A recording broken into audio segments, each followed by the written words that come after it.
Oke, kita lanjut ke definisi dari laju reaksi.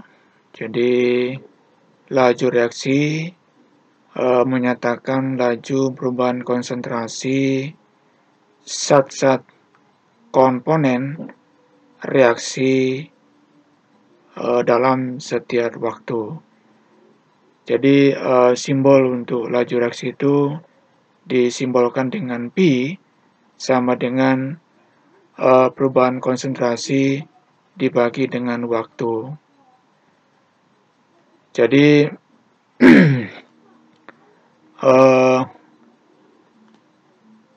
laju reaksi itu ada yang berkurang kemudian ada yang bertambah ya. Kemudian laju pengurangan konsentrasi bereaksi per satuan waktu atau bisa juga laju penambahan konsentrasi hasil reaksi per satuan waktu. Jadi yang berkurang selama reaksi berlangsung itu adalah tentunya adalah bereaksi. Kemudian yang bertambah adalah konsentrasi dari produk atau hasil reaksi. Perbandingan laju perubahan masing-masing komponen sama dengan perbandingan koefisien reaksinya. Nanti kita akan masuk ke slide yang berikutnya yang berkaitan dengan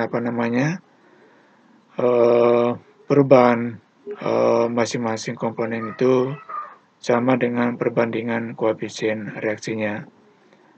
Oke. Jadi laju reaksi juga ada yang simbolkan dengan R, ada juga yang simbolkan dengan B. Jadi nanti ya tergantung dari Anda ya. Kalau saya mungkin lebih condong ke P, ya nanti kalau nanti di mata kuliah lebih lanjut itu nanti menggunakan simbolnya adalah R untuk laju reaksi. Secara matematis untuk reaksi misalnya gini, reaksi secara umum ya, A menghasilkan B. Tadi ya, ada yang berkurang kemudian ada yang bertambah. Sekarang laju reaksi atau disimbolkan dengan R atau P, kalau dituliskan tadi ya, laju pengurangan konsentrasi dalam satuan waktu atau laju penambahan konsentrasi per satuan waktu. Jadi yang berkurang yang mana? Yang berkurang adalah reaktan, sehingga persamaannya menjadi min do A per do T, kemudian bertambah adalah produk atau hasil reaksi sama dengan plus do B per do T. Ada yang berkurang, kemudian ada yang bertambah. Nah, kalau kita perhatikan ya, A menghasilkan B seiring dengan perubahan waktu. Ini reaksinya dianggap reaksi itu berjalan selama kurang lebih 24 jam ya. Nah, kalau kita perhatikan dari grafik atau gambar di sebelah ya, jadi yang berkurang adalah konsentrasi reaktan ini. Dapat dengan adanya penambahan waktu maka jumlah molekul dari A itu semakin turun, sementara jumlah molekul dari B itu dengan penambahan waktu maka jumlah molekul B itu akan semakin meningkat. Oke, itu ya kira-kira. Jadi laju A itu apa? Min delta konsentrasi dibagi delta T, atau bisa juga kalau ditinjau dari sisi produk maka apa? Delta konsentrasi B dibagi delta T atau perubahan waktu. Jadi sekarang kita akan lanjut ke laju reaksi dan stoikiometri. Misalnya ada reaksi secara umum, A ditambah B kemudian menghasilkan C ditambah D. A adalah koefisien dari A, B adalah koefisien dari B, C adalah koefisien dari C, kemudian D adalah koefisien dari produk D. Jadi, laju reaksi adalah laju hilangnya konsentrasi dari suatu reaktan atau laju penambahan dari konsentrasi dari produk.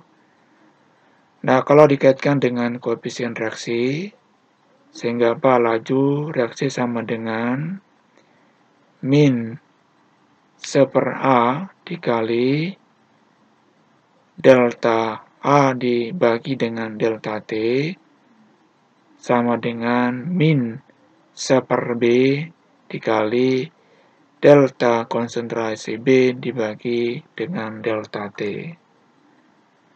Nah, kalau untuk laju pembentukan dari produk sama dengan plus 1/C dikali delta konsentrasi C dibagi delta T sama dengan plus 1/D delta konsentrasi D dibagi delta T atau perubahan waktu.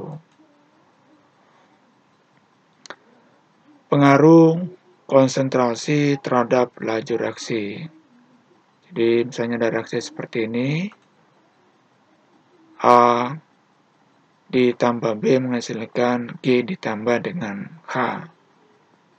Sehingga laju reaksinya kalau dikaitkan dengan konstanta laju reaksi atau disimbolkan dengan K, berarti apa? K dikali konsentrasi A dipangkatkan M dikali konsentrasi B dipangkatkan dengan N. M dan N adalah merupakan suatu orde reaksi. Jadi, satuan dari suatu laju reaksi adalah molaritas per T. Jadi apa molaritas per T? T-nya apa? Bisa dalam bentuk kita ganti nanti detik, menit, jam, bulan, tahun, abad, dan sebagainya tergantung dari kondisi reaksinya ya. Apakah memerlukan waktu yang relatif singkat atau relatif waktu yang sangat lama misalnya. Kemudian K itu apa? Merupakan suatu konstanta atau tetapan laju reaksi. Kemudian M apa? M adalah merupakan suatu orde reaksi terhadap A. Kemudian N adalah merupakan orde reaksi terhadap bereaksi B. Kemudian kalau M ditambahkan dengan N itu yang dikenal sebagai orde reaksi total, ya. Nah, dari persamaan laju reaksi tadi sebelumnya, K sama dengan konsentrasi A dipangkatkan dengan M dikali konsentrasi B dipangkatkan dengan N. Jadi, apa arti K itu? Kalau semakin besar K, maka laju reaksi juga akan semakin besar. Jadi K itu sangat bergantung pada jenis reaksinya. Konsentrasi dari katalis, atau konsentrasi dari reaktan, atau konsentrasi dari katalisnya. Yang ketiga adalah temperatur dari suatu reaksi. Sementara M dan N adalah merupakan suatu orde reaksi. Jadi M dan N itu dapat berupa bilangan bulat ya. Jadi bilangan bulat itu apa? Dari 0, 1, 2, 3 dan seterusnya. M dan N ini tuh harus orde reaksi itu hanya dapat diperoleh melalui riset atau percobaan, dan M dan N itu tidak terkait dengan koefisien reaksi. Kalaupun sama antara